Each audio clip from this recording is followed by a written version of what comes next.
আজকে আমরা দেখব দ্বিতীয় পর্যায়ক্রমিক মূল্যায়ন 2026 পরীক্ষার জন্য তৃতীয় শ্রেণীর একটি গণিতের প্রশ্ন, যেখানে পূর্ণমান রয়েছে 30, সময় রয়েছে 1 ঘন্টা। পরীক্ষার্থীর নাম, ক্রমিক সংখ্যা, বিদ্যালয়ের নাম এগুলা কিন্তু নিজেরাই লিখবে।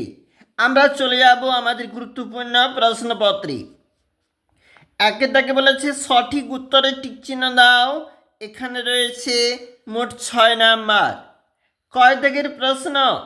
13কে 2 দিয়ে ভাগ করলে ভাগশেষ থাকে, তাহলে আমাদের উত্তর হবে সঠিক, উত্তর হবে 1।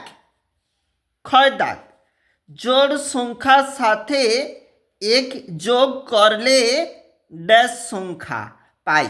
আমাদের উত্তর তাহলে হচ্ছে আমরা পাই বিজোড় সংখ্যা।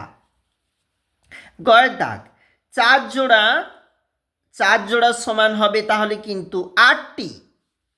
ঘয়ের দাগ, 8 বার 5 ঘর লাফালে পাওয়া যাবে 40 ঘর। ও দাগ, একটি চতুর্ভুজের 4টি বাহু থাকে। ছয় দাগ, 24 সংখ্যাটি 3 দিয়ে বিভাজ্য। আমরা চলে যাব গুরুত্বপূর্ণ বক্স পূরণ বা শূন্যস্থান পূরণ, যেখানে 2টাকে বলেছে ফাঁকা ঘর পূরণ করো 1 নাম্বার করে, 6টি প্রশ্নের জন্য 6 নাম্বার। কয় থেকে বলেছে 36 ভাগ 9, তোমরা জানো উত্তর হবে 4। ক্ষয় দাগ বলেছে 12 গুণ 6, উত্তর হবে 72। গয়ের দাগ বলেছে 18টা সমান, উত্তর হবে 9 জোড়া। ক্ষয় দাগে বলেছে 7 টাকা সমান হবে 700 পয়সা। ও দাগে বলেছে একটি ত্রিভুজের বাহুর সংখ্যা 3টি। আর 6 দাগে বলেছে 33 সংখ্যাটি হলো একটি বিজোড় সংখ্যা। এছাড়াও 3 দাগে বলেছে যোগ করো বিয়োগ করো, রয়েছে কিন্তু 2 গুণ 3 সমান 6 নাম্বার। দেখো কি বলেছি, কয় থেকে বলেছে 10 টাকা 50 পয়সা, 25 টাকা 50 পয়সা, 12 টাকা 50 পয়সা। আর তুমি যদি এগুলাকে যোগ করো তাহলে তোমার হবে 47 টাকা 150 পয়সা। তাহলে আমাদের উত্তরটা ঠিক করে লিখলে হবে 48 টাকা 50 পয়সা।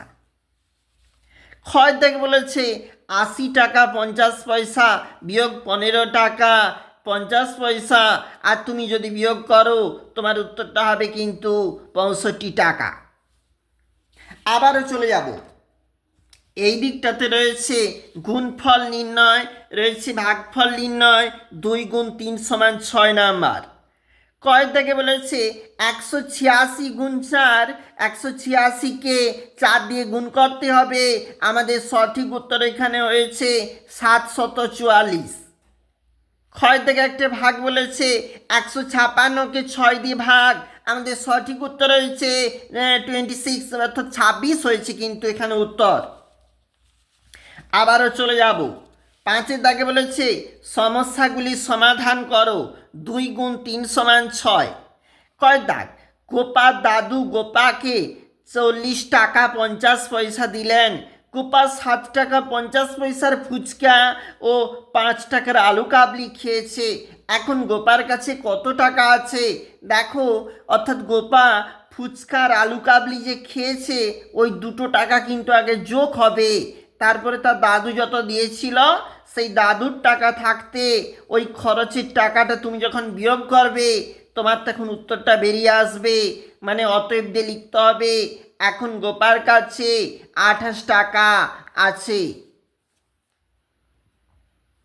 পরের প্রশ্ন কি বলেছে? ক্ষয়টা, দীঘার সমুদ্রে 100 কেজি মাছ উঠেছে, 2টি বক্সে রাখা আছে। সমানভাবে ভাগ করলে প্রত্যেক বাক্সে কত কেজি মাছ রাখা যাবে? তুমি জানো এই প্রশ্ন কিন্তু ভাগ হবে 100 কেজি আর 2টি বক্স, তাহলে 2 দিয়ে ভাগ হবে আর উত্তরটা বেরিয়ে আসবে কিন্তু 50। তাহলে অতএব দিয়ে তোমাকে লিখতে হবে প্রত্যেক বাক্সে 50 কেজি মাছ রাখা যাবে। আমরা দেখলাম গুরুত্বপূর্ণ যেখানে কিন্তু গণিতের প্রশ্ন তৃতীয় শ্রেণী গণিত